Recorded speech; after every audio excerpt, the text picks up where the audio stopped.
Welcome to the Strategy Mob Podcast. Tune in for everything you need to know to stay in the know regarding the automotive industry.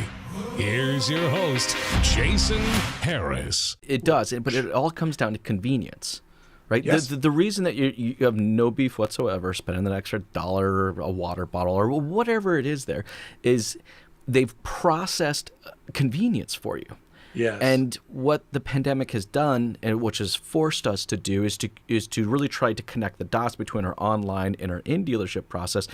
Yeah, before it was always separate, right? Like I remember sitting down in some meetings and go, oh, those internet leads. Yes. Like, what are they? They some different person? Are they from another world or something?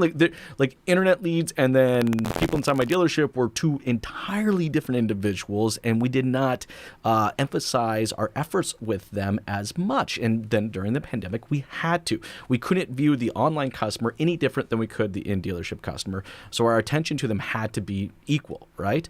Yes. But that created convenience for the customer. And to your point, customer has no problem paying for convenience. We all pay for convenience, and we have no issue with that. Now, here's the thing, and this kind of leads us into my next topic, is to maintain that type of convenience, right? There's this kind of 24/7 kind of customer engagement type mentality that I think has to happen. And, look, there were some amazing tools that I saw before the pandemic. For the last 5 years, I've seen some amazing tools. All of a sudden now I see an insane amount of tools using AI and advanced learning and machine learning, conversation chatbots. Like, is that the direction that we have to head down towards so we can maintain this level of convenience? Well, this is a wonderful topic, and we could spend a day on this. But Probably. let me share. I'll share my opinion with your question. So this is another part of omni-channel, that there are some people that are hesitant to speak to a salesperson. It doesn't matter whether it's a car or clothes, because they don't want to get to a point of feeling obligated. And frankly, I'm one of those. If I walk into a clothing store, I'm buying a tie or a pair of socks before I leave, even if I don't need them. If I'm taking another human being's time and they're decent and nice, I feel bad. But here's the cool thing.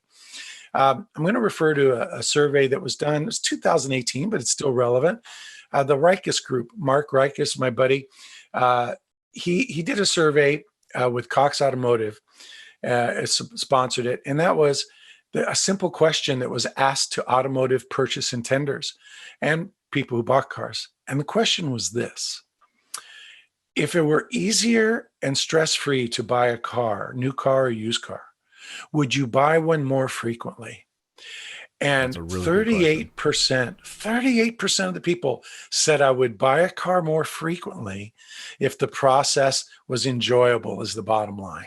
Right? Wow, that's cool. And so that made me extremely optimistic about, first of all, the future of the car business, because I live in a decent area in the Hollywood Hills here, and I've got people that they're living in multi-million-dollar homes, and they drive a 15-year-old Cadillac, Lincoln, Mercedes, and it's not because they can't afford a new one. In fact, they're spending more maintaining those cars than what a lease payment would be on a new one, right?